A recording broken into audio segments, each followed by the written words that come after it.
As promised, yeah, a bit dull for some people, but I just wanted to make a point. So this is made from, the majority of it is 4-year-old flour. I normally put, it is quite light and fluffy. I normally put an egg in there, but I'd ran out of the 4-year-old flour. I've not run out of it, it's still loads in the loft. I just couldn't be asked to go up there. So I had some self-raising flour and just finished it off with that.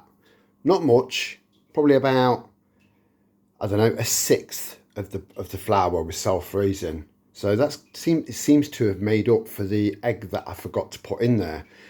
When your bread machine has made it into what looks like a dough, you know, so everything looks like it's mixed, but it's still mixing, that's the point where you can, press pause on these bread making machines.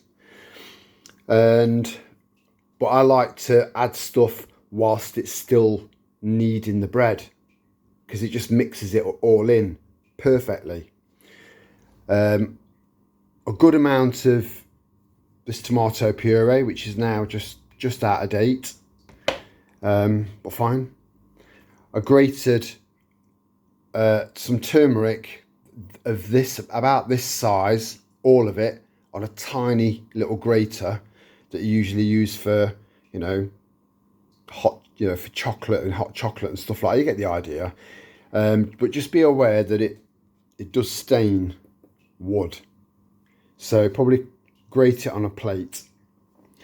Apart from all of the other stuff that goes in there, because this is the one that I use.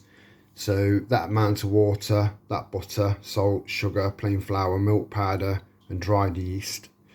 I always go for the kilogram one.